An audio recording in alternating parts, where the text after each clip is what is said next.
Hello and welcome to the Save Our Sperrins podcast, Voices from the Frontline. My name is Morella Fife, your host and member of the Save Our Sperrins team, and this podcast comes from the Sperrin Mountains in Northern Ireland. This is an ancient land shaped by mountains and bogs and by the communities born from them, and whose same peoples are now living with growing pressures from mining and large-scale upland industrialisation. That pressure isn't unique to here. Across the world, the so-called energy transition is driving ever more extraction. There's growing demand for critical minerals and rare earth metals, and that demand is landing on local communities, asking them to live with the long-term impacts of toxic mining. Season 1 looked at why the Sperrin Mountains matter through the voices of the people who live here and know this place well. Season 2 keeps those local voices at the centre while also stepping back a bit. In Season 2, we look at extractivism more broadly, how it's been justified, how it's fundamental to a system of accelerated growth, plundering ever more from a finite planet designed only to feed predatory capitalism, creating untold and unprecedented misery simply to support the bottom line of a balance sheet in some distant glass-walled boardroom, far from the ground we're standing on. Thanks for listening. Let's begin.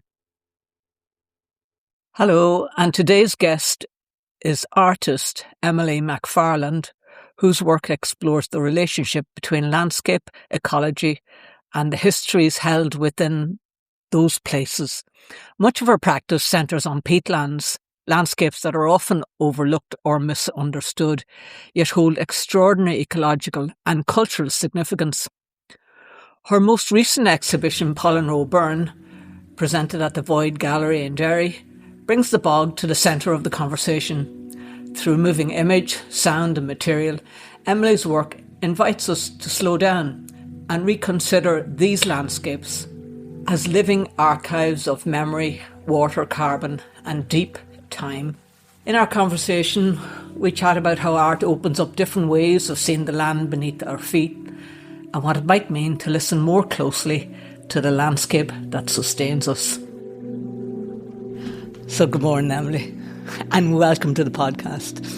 And can we begin by introducing yourself to our listeners?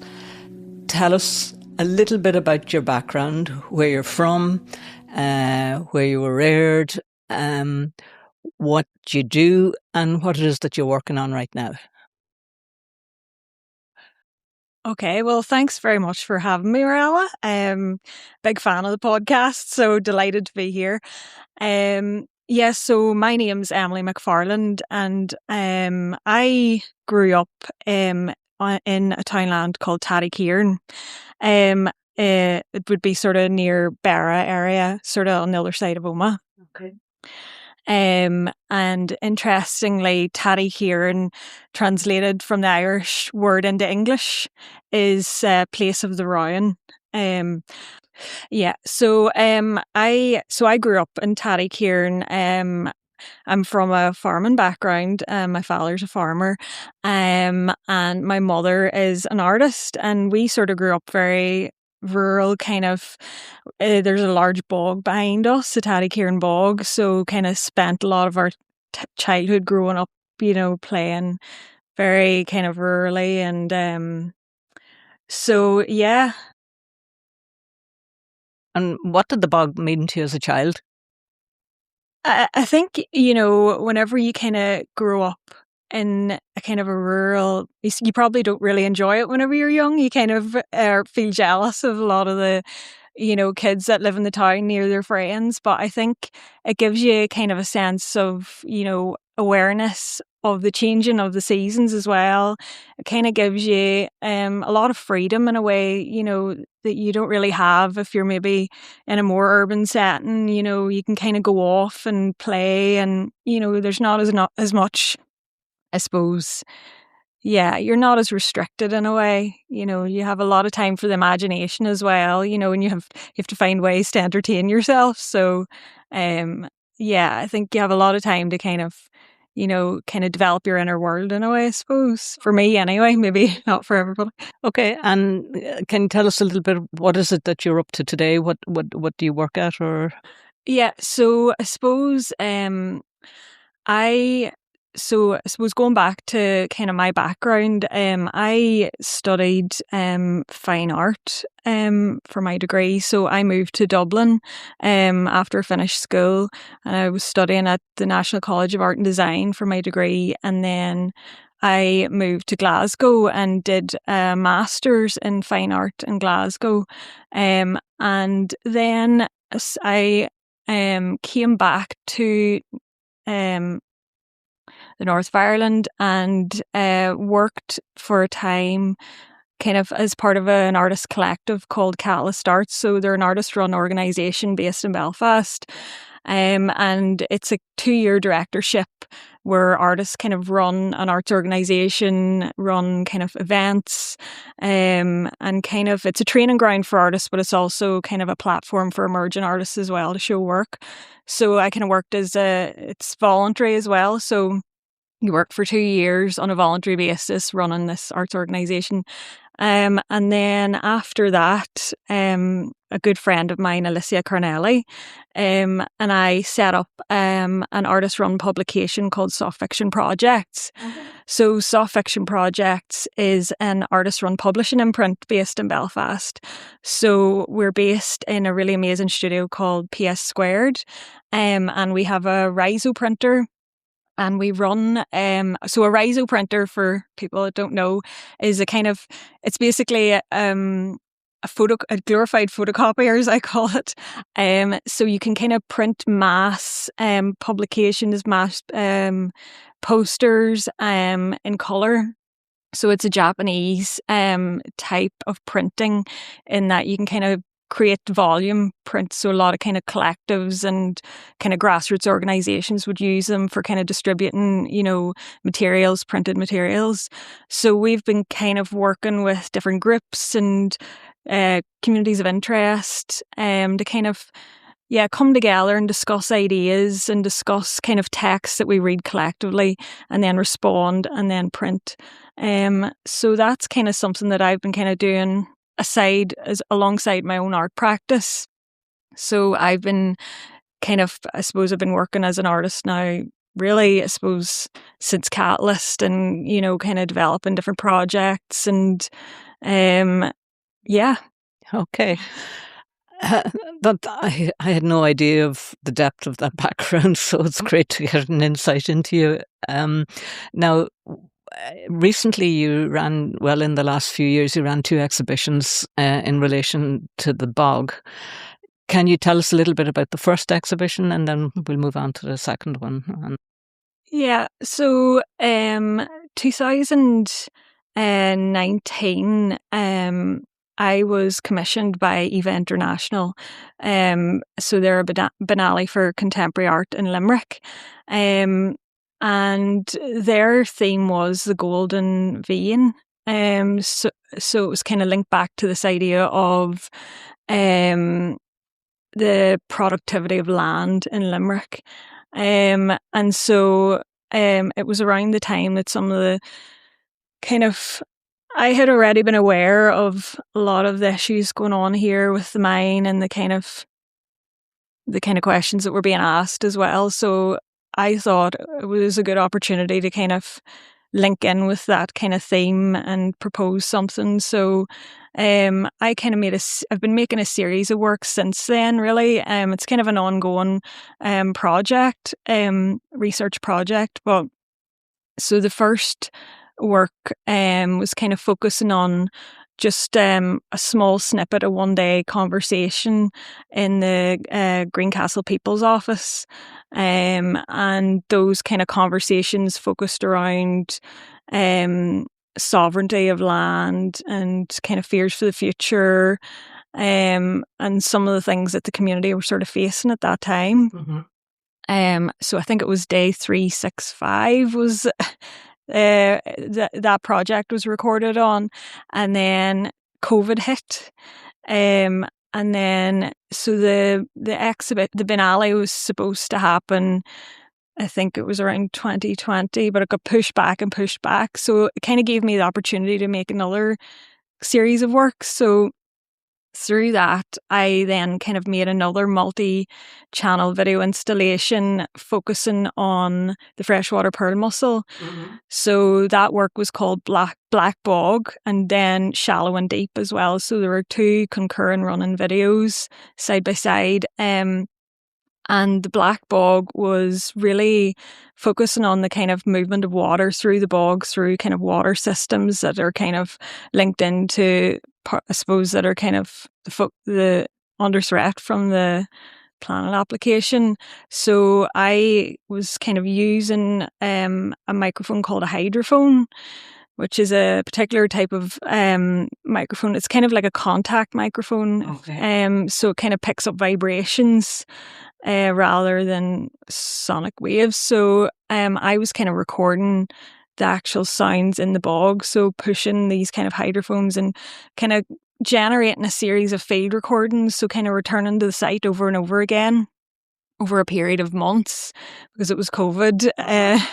Everybody was kind of, I suppose, outside and kind of maybe not in the same kind of work mindset as normal. So that was that project. And then concurrent with that, I was working with a person who is part of a freshwater pearl mussel breeding program. So the person that I was working with, he's kind of like the caretaker of these freshwater pearl mussels. It's a kind of a huge breeding program on the Ballinderry River. And kind of working with him and recording some of his experiences with the species and kind of his understanding of the life cycle of the species as well, and this kind of symbiotic nature of the freshwater pearl mussel and how it relies on a particular small juvenile salmon, lives on the gills of a salmon before kind of being dropped into the water and then kind of developing further. So that was kind of a while back. So that's probably 2021. And then I suppose my more recent work. So in 2024, the Void Arts Centre in Derry approached me to kind of think about developing a new commission, kind of building on the research that I've been doing. So I had a solo show at the Void Arts Centre in 2025. So it opened in September 2025, and the title of the overall exhibition was Paul and Roe Burn, or An Paul and Roe, which translates to the Little Red Pool. So the work really it was a series of works, 3 video installations, and this kind of a smaller archival projection as well. And the work really kind of focused on the interrelated hydrological systems that kind of flow through the land. So thinking about these kind of ideas kind of beyond the Anthropocene time frame as well. Yeah. Okay. So the kind of major work that I produced was the Paul and Roe Burn. So that work really kind of focused on following the water course from the source, so the Paul and Roe Burn, kind of through the threads of this kind of the watershed down to the Atlantic. And can I ask you a question there? I know, did you choose the Paul and Roe burn because it was a burn that's under threat from extractivism going forward, or what was your choice? What? So it actually kind of came about because I had attended the public inquiry, the last public inquiry, mm-hmm. and one of the kind of key things, one of the key sites that had been spoken about was the Paul and Roe burn, and a man, I didn't catch his name, kind of stood up in the public inquiry, and he was a fisherman, and he had a really keen knowledge of the waterway in that area, and had specifically spoke about, because I think the company had talked about how the site was ecologically unimportant, And that was something that kind of really kind of struck me. And then this man who kind of spoke up in the inquiry kind of talked about, that he had seen with his own eyes that the salmon had been using that river to spawn, because salmon come back to the same site to spawn. So that kind of started off a kind of inquiry for me in terms of I started working with an ecologist who has a keen knowledge of the river systems. So he's very familiar with the Pollen Row burn. And he had kind of been involved in surveying that burn in particular in response to some of the assertions that the company had made of the burn. So we travelled together along the river and kind of marking out sites, that were of interest. And along the water course, my idea was to kind of work with people that kind of have a keen knowledge of certain parts of the river course, and that I would return kind of and film and record those. So I returned sort of later on in the year, sort of August, September time, and we used a 16mm film camera to record those sites. And what the importance of using a 16mm film camera? Why did you use that? That's a really good question.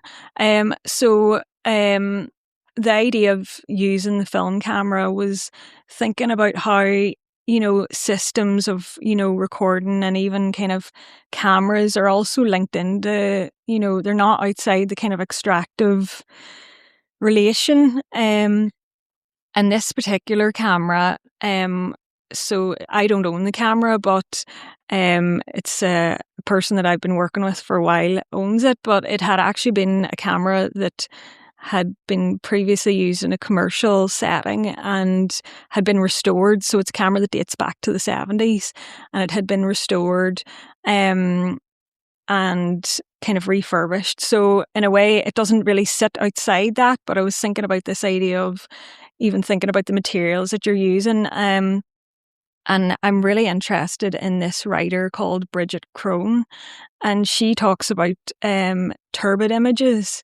So the idea that images that kind of represent the landscape or represent the site, that they kind of are almost made by the materials that they are reflecting. Yeah. So thinking about kind of even when you're in the site and you're using 16mm film and you're kind of changing over the barrel, it's inevitable that material will enter the camera, you'll get scratches, you'll get, dust. But it's kind of this idea of thinking about how that's actually part of the film. And the materials are almost becoming representative and embedded physically within the film as well. So to ask you a question there, would it be fair to say that at this point that in your artistic expression of what it is that you were creating, that you moved from an extractive mode of thinking to a more relational, to being in relation with the water, with the bog? Or did you notice that? Did it, when you go back to your childhood, it was the backdrop to your childhood. Now you had a different relationship to the bog then, and to the water that flows through the bog, than you do now, I assume, or maybe I'm making an assumption. I think so. When you're working on the site, when you're recording, I think, you start to notice things that you kind of, if you're sitting in your studio and you're kind of coming up with ideas, when you're on the site, it's something different. You start to kind of become, so we filmed over a period of 4 or 5 months, and you start to kind of, take on the kind of almost the rhythm of the river in a way. You have to respond to the river when the river's changing, the levels of the river, where you can move, things like that. So you kind of almost become, I don't know what the word is, but you kind of it's another way of thinking in a way. And I suppose you're more responsive to the site as well. You are the river. Yeah, that's one of the things that I was kind of thinking about. So for the Pollen Row burn, I worked with a dancer called Vasiliki Staniski. So she's a Greek dancer, and I posed to her to develop a kind of a movements based on a text called On Becoming a Body of Water. And so really I posed to her this idea of transcorporality, the idea, that there are flows of water between the body and the land as well. So she kind of made a work in response to that. So that's something that I was kind of really thinking about in the work as well, yeah. So what does it feel like for you artistically or emotionally to give the water space in a gallery?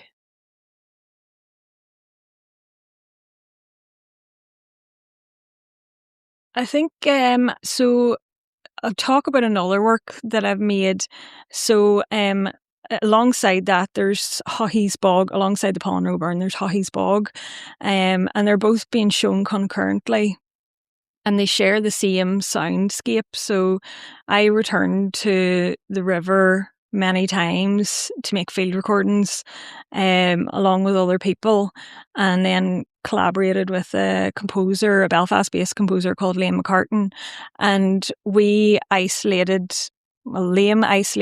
parametric frequencies within the river sounds. Can you explain that a little bit? What a parametric frequency is? I've never heard the term before.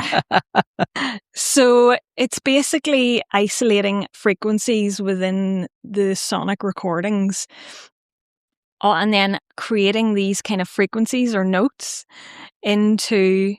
So Liam did this. He transformed them into almost notes, and then generated sort of speculative compositions, as we were kind of calling them, speculative illuminations based on the recordings. So it's not necessarily that we were trying to represent the river.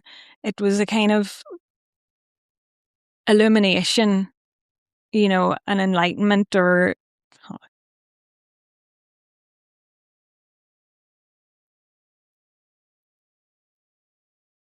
So it was really thinking about how, the idea that there is a connection, between the human and the body of water, and it's the same in a way.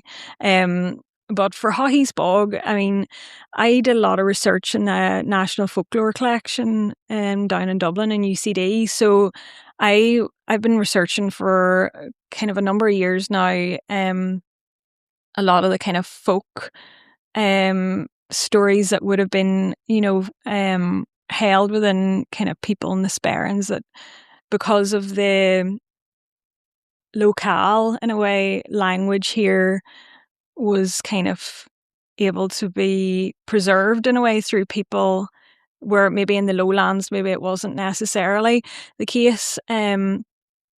So I was really interested in, he was a field collector called Michael J. Murphy. So there was a number of other people that were very prominent in the area in terms of holding the kind of language and knowledge as well. But one of the people that really kind of interested me was Michael J. Murphy, because he collected a lot of stories from people relating to the environment of the Sperrins. So he was living in Glen Hull. He was originally from Armagh, but he collected a lot of knowledge around the ecology and sort of the ways in which people would have interpreted the understandings of the land. So, for example, water diviners and people that would have held knowledge of, non-human indications of different, I suppose, weather patterns, where to find water and things like that. And that's something that really interested me, because of the idea of that when you live in a landscape especially over a number of generations, you develop an understanding that you don't, that things are in a delicate balance in a sense. And when, I suppose, if you're a company coming from outside, you might already, you might not care, but those things that are held in delicate balance were understood by people that lived closely with the land. And some of the kind of recordings that Michael J. Murphy made kind of really reflect that. And that was something that I sort of wanted to kind of include in the work, because it just felt that those kind of, I suppose in a way there's new knowledge now and people have new understandings as well, but those things are fed down through generations. And interestingly, on the night of the opening of the exhibition, a woman who I'd never met before came up to me and actually said that one of the pieces of text that kind of talked about a cold moon and a warm moon, and she said to me, where did you find those stories? Because my father or my grandfather used to say that all the time, but I've never heard anybody talk about that since, and it's just interesting how those kind of stories are lost over time, or if they're not properly cared for, told to next generation, I suppose. That's fascinating. And do you think the bog or the peatlands whole stories we're not used to hearing?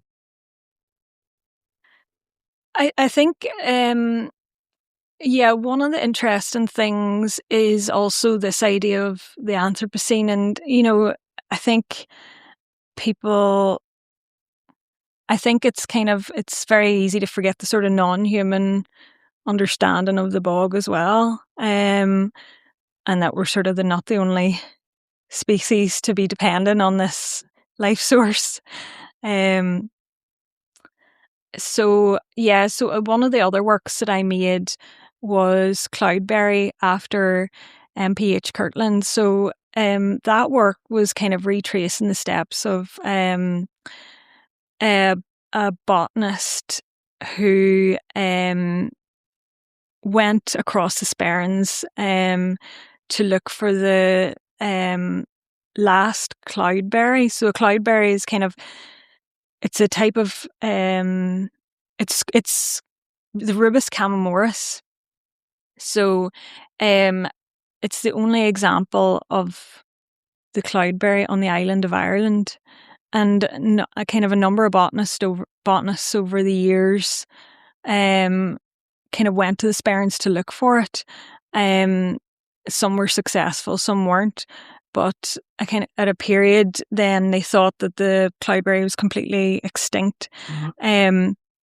And then Mary Kirtland, took it upon herself to go across the mountains to kind of find the cloudberry again. But I think so that particular mountain that the cloudberry is on is it's a bogland mountain. So I think the idea that the cloudberry is kind of the last relic of the Ice Age, kind of holding on. And so I kind of worked with a botanist, an ecologist, a botanist and a horticulturist, Nolene Smith, who's based in UCD, and they're studying this particular species, this particular plant, because they think that it has a genetic variation in that. Well, potentially, they're not sure because they're still studying it, but that has kind of set it aside from all the other plants, because it does grow kind of quite well. It's quite kind of common in Scotland and kind of in the Nordic regions. So they think that there could be a specific reason why this plant has managed to resist, I suppose, survive on the mountain for this period of time. So that, for me, that was quite interesting. This idea of care as well, and kind of preservation. So working with the cloudberry, working with the water, working with the bog, working with the uplands. As an artist, what does that ask of you conceptually? Well, I think this project was really kind of bringing together multiple voices, and that's really what I had intended. So I was thinking about, I was thinking about Earth Sperrins, which is the legal, I suppose people could probably define it better than I can, but the legal rights of nature. And one of the an event that I attended when I was making the work, which really, really impacted me, was the event. The river. It was the gathering. It was the gathering. Yeah. So one of the projects, or one event I attended whenever I was developing the work was the gathering, and it was just such an amazing kind of event, bringing together lots of different voices and kind of talking about the rights of the river. And I was kind of really interested in this idea of earth disappearance. So thinking about kind of these bodies of water as rights-bearing entities. So the bog and the river and the cloudberry as a kind of a rights-bearing entity, interconnected. And it was important for me to kind of work with multiple voices. So I was thinking about so the few people that I kind of wanted to connect with in terms of this thinking was a few writers, environmental lawyers and activists as well involved in the campaign.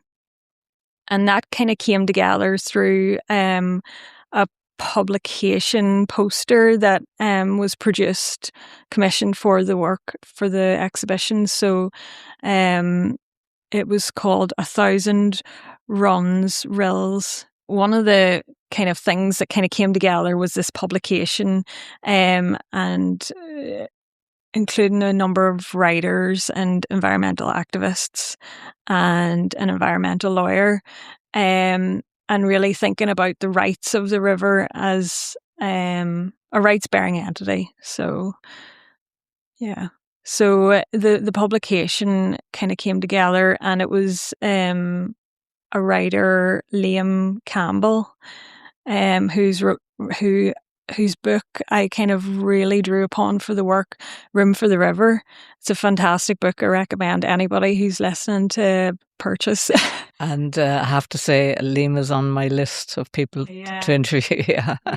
Fantastic. And an environmental lawyer called Declan Owens. And he's really kind of talking about the kind of possibility of rights for the river, and another artist activist, Vincenza Cerfese. So she kind of writes about her experience kind of traveling along the river as well as a kind of a collective with other kind of international campaigners. So do you think your work responds to the language of progress and development that surrounds landscapes like this? Or does it sit separate to it? Good question. I think of the work as sitting alongside conversations that are happening on a broader scale.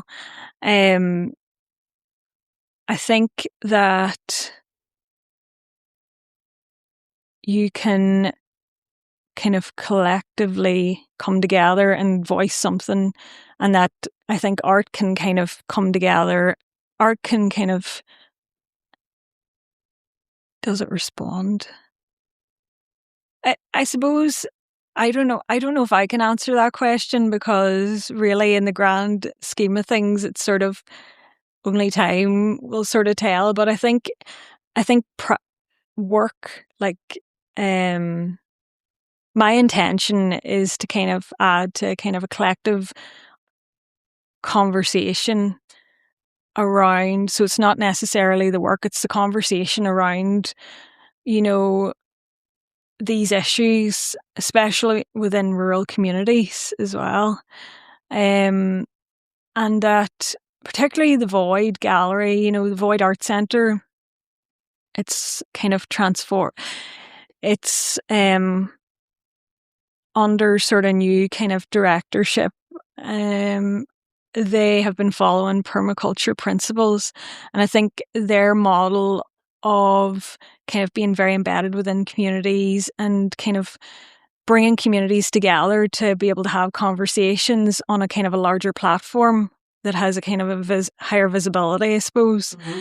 That's something that's really important. And so I think in a way art can kind of, I suppose, bear witness is part of it as well. So part of the project that I developed in Void, I was kind of thinking of it as almost bearing witness or a collection of poetic evidence, let's say.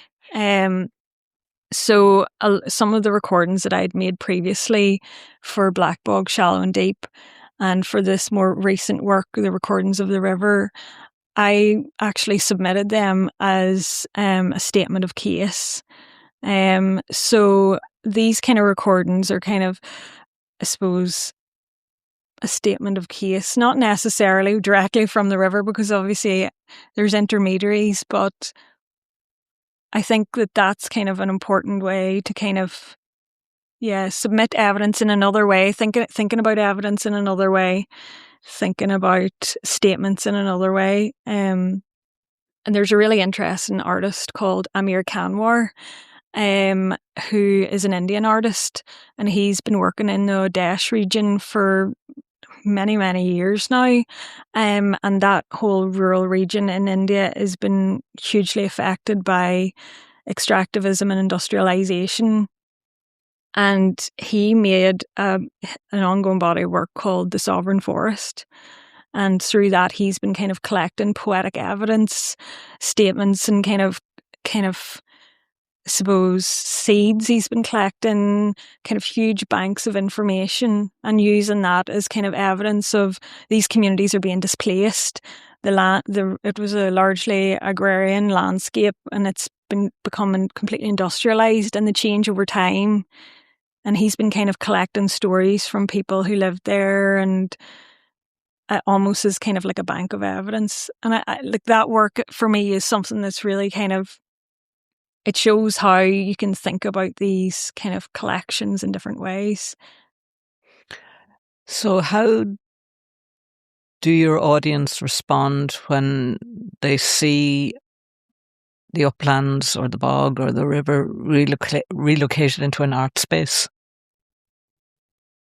I'm not sure, because I'm never around to see them.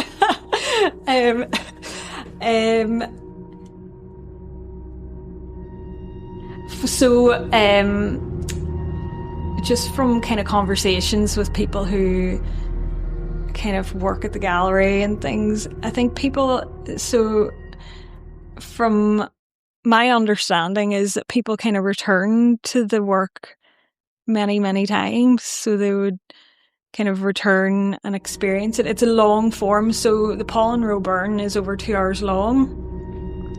It's a very long form video. It's not something film. It's not something that you can kind of watch. It's not really meant to be like that. So the reason for the length was kind of reflecting the flow rate of the river. So from the Pollen Row down to the Atlantic, it's roughly 2 hours time flow rate. So the idea of a river is that you can't see the entire river, you can only see it in certain sections, and people could kind of return, so you could kind of enter the gallery and maybe an hour later you'll see somewhere completely different. It's this idea you're not getting the full view and scope. Every time you kind of return, you're seeing something different. And that was kind of my idea for the work, that this idea of like slow looking and this idea of respectful listening as well. That was really important, you know, that you can kind of sit and you don't necessarily have to see everything at once. It's not kind of compressed down into one easily digestible concept. Mm-hmm. Yeah. Do you think conversations emerged in the gallery that may not have necessarily occurred on the land? Yeah, so one of the works, it was as part of we kind of like came together to. So one of the projects that I kind of initiated through the exhibition was the Living River Archive. So it's a very, very small scale first step in a kind of a project that I'm hoping to develop over the next period. But really, so in the archive, Save Our Sperrins contributed the most amazing collection of videos that they had recorded on the Pollen Row, but other tributaries in the water catchment. So they had recorded species and plants and animals that use the river, and that was in response to the company's assertion that the river was ecologically unimportant. So people who attended the gallery were able to kind of look through. There's hundreds of videos. I think there's one of a heron with an eel. There's some really amazing clips. So that's actually still available to view in the Void at the minute as part of their current exhibition. So people feel free to go in and have a look. And there's a number of other materials in the archive as well. But as part of that, we organised a workshop called Counter Mapping the River. So Vincenza, I worked with Vincenza, and we came together to develop a small workshop. It was maybe 7 or 8 participants. And Vincenza has a kind of a workshop where she has her methodology of counter mapping. So we kind of collectively imagined watery places that I suppose connected with each person, and then we brought them together, we threaded them together and kind of had a conversation around that. And then we kind of collectively recorded the river as well, and the results of that kind of coming together was then put into the archive. So yeah, I suppose it's kind of those conversations that happen alongside the work are also really important as well.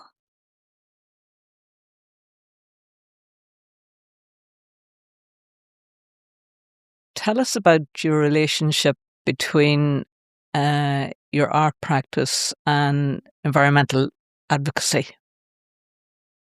Your own personal relationship. Not sure how to answer that one. My own personal relationship.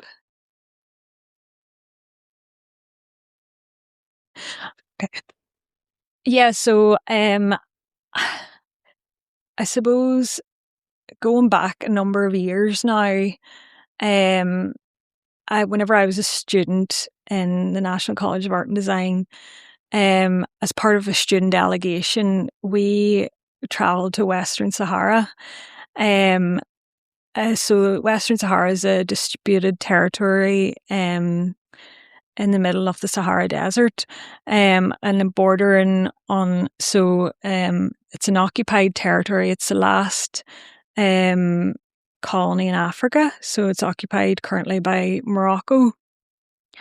So I think I was around 19 or 20 maybe at the time. And so a number of other kind of projects were happening at the time, but one of the things that we were kind of living with communities there, and one of those communities are kind of in the process of the struggle for self-determination.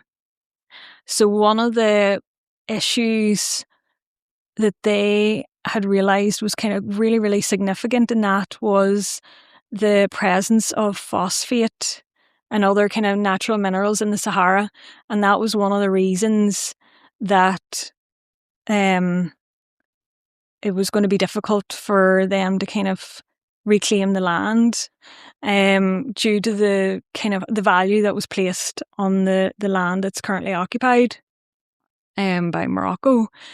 So I suppose that was kind of the first time that I sort of made those connections, like with, I suppose you obviously, everybody reads the news and you come across other stories as well, but it was the first time that I kind of made the connection between this idea of thinking of, I suppose, the connection between homeland and external forces and extraction, and how that could kind of, you know, change the course of somebody's life and home and future, I suppose.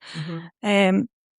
So then thinking about, I suppose, whenever we first heard of the proposal here, you're sort of thinking, you think it can never happen to you in a way, which is almost a very selfish thing to think of, but you sort of think, you know, oh, it would never happen here because of the planning laws here, you know, things are rigorous, and there's governance and oversight.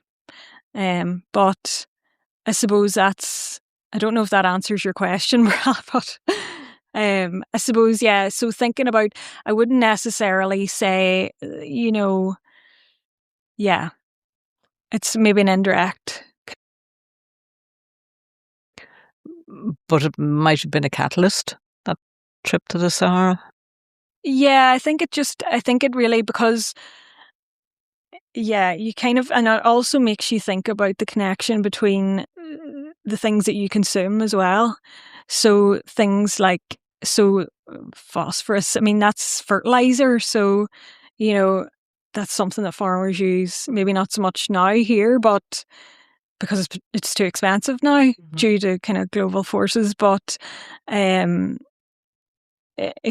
makes you kind of consider in a more personal way those kind of the global forces of extractivism, I suppose. So just coming back now a bit again to your own work, if the bog or the river or other beings had a voice, what do you think their tongues would be saying? Yeah, I think one of the things that's interesting to me is that this idea of thinking about the human as the kind of the selfishness of the human, to think that we're at the centre. So I suppose the embodiment of being a person, you can never really get away from that. So one thing that really interested, so Hockey's Bog, that film project kind of focused around the 5,000-year-old Scots pine forest that had been preserved perfectly in the bog. So that bog was a commercially extracted bog, and part of the reason that it stopped being commercially extracted was because of these giant roots that were kind of stretching across the bog, and just became physically impossible to kind of plough that, or the process to cut turf on. Yeah, to cut turf commercially.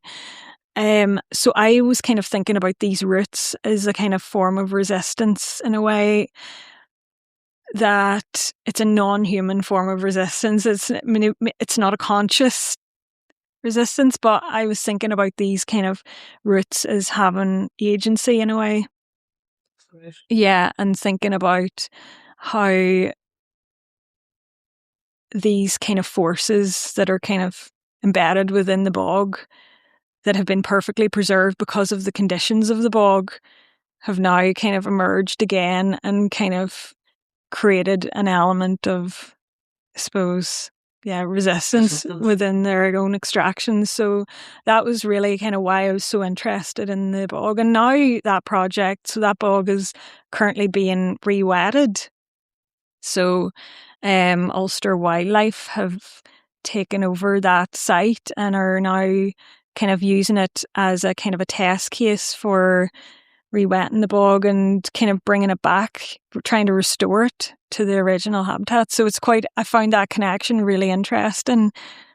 This idea of the bog kind of as a site of first extraction, then resistance, and now it's kind of become this other thing. And the interesting thing about that bog is beside it is the black bog, which is the most perfect example of a lowland raised bog, I think, in maybe Ireland. It's got Ramsar status, hasn't it? Protection, European protection. So having practiced as an artist in relation to the bog, in relation to the rivers, in relation to the other beings, and the threat of industrialization sitting on top of all this, has that changed your sense of responsibility?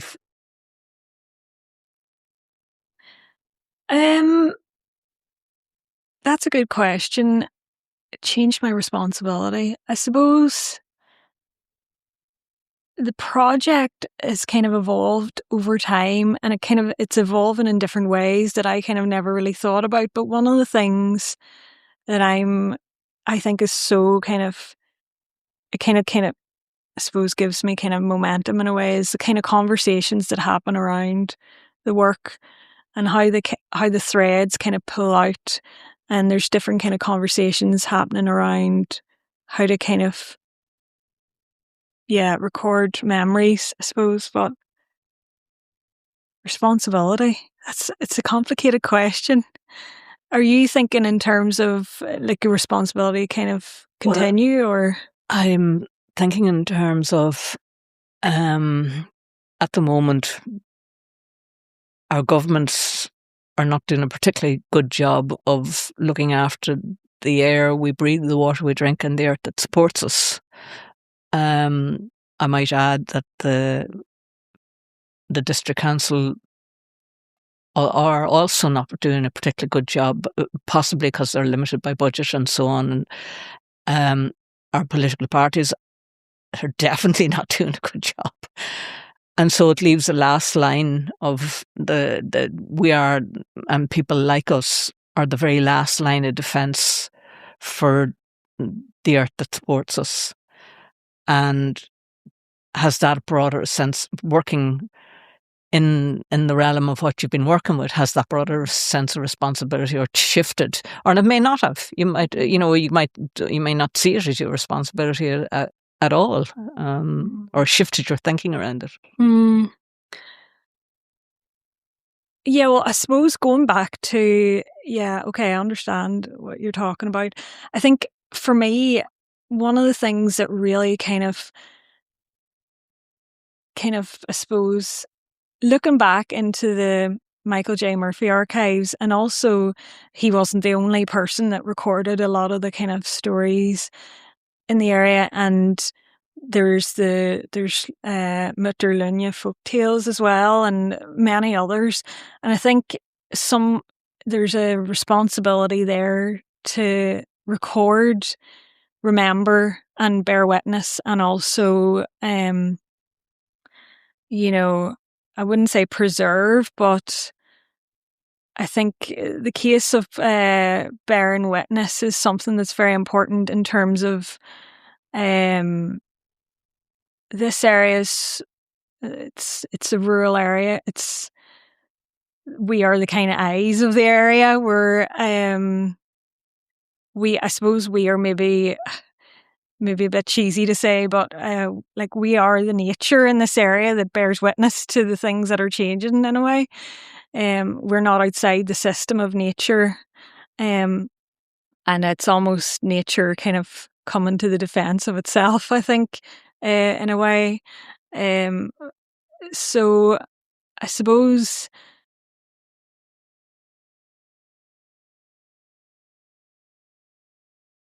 it's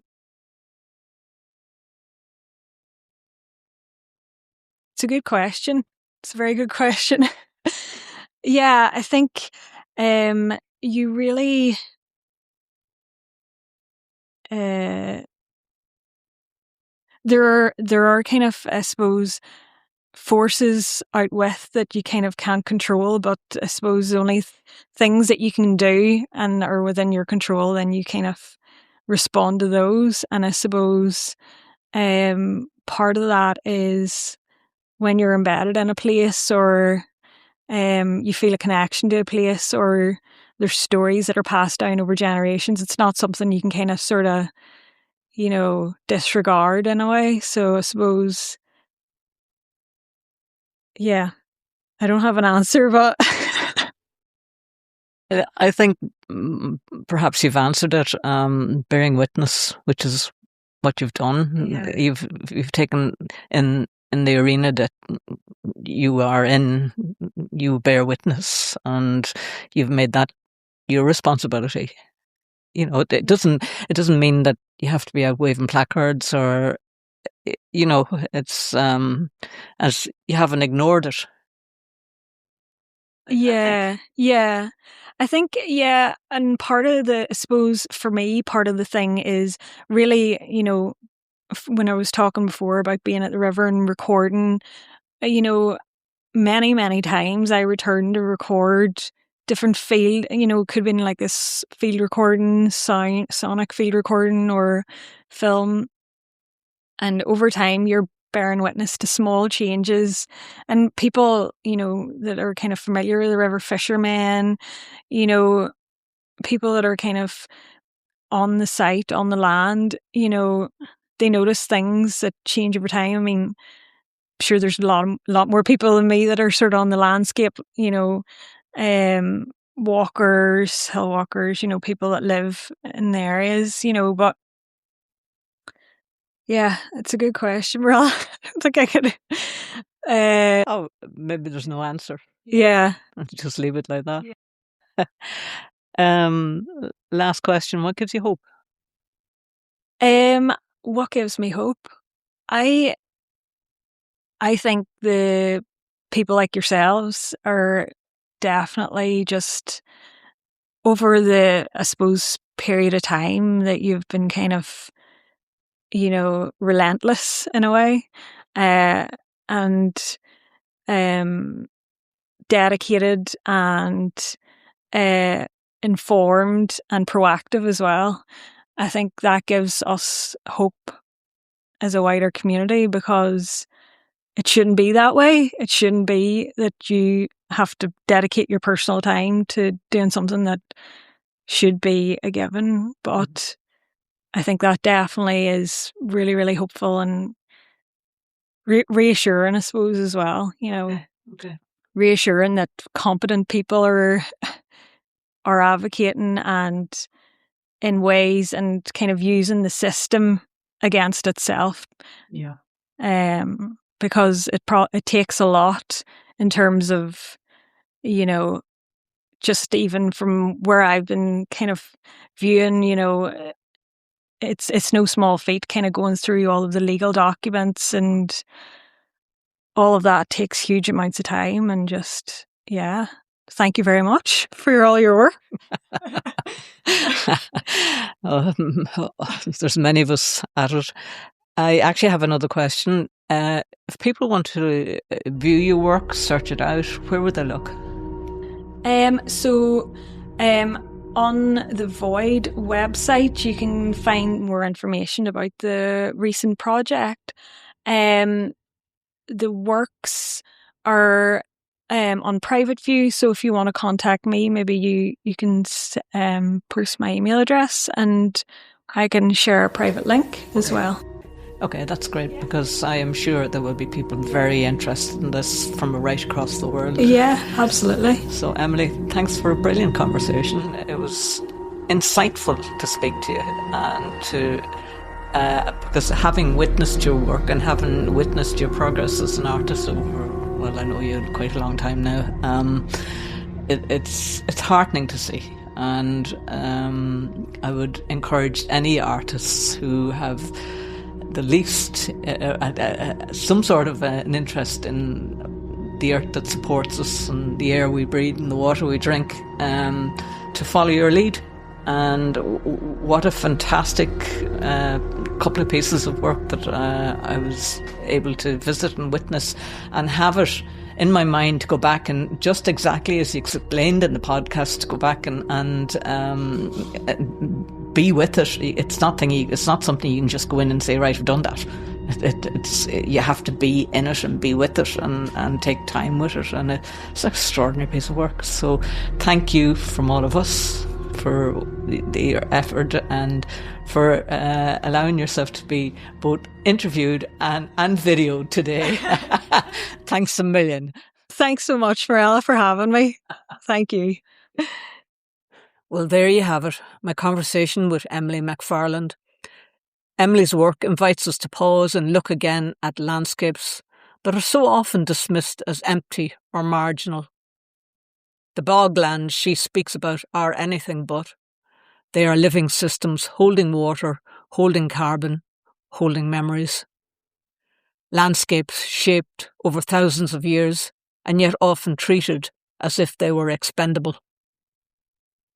Through her work, she has forced us to move the bog from background to the centre of conversation, something that asks to be listened to rather than simply used. At a time when these landscapes are increasingly caught up in competing visions of development, energy transition and economic growth, Emily's work shows us that how we see a place matters. And sometimes art has a way of slowing us down just long enough to notice what has been there all along. If this conversation resonated with you, please follow the podcast and share it with others who might find it interesting. These stories travel further when listeners pass them on. And as always, for the air we breathe, the water we drink, and the earth that supports us, and the health of community now and for generations to come,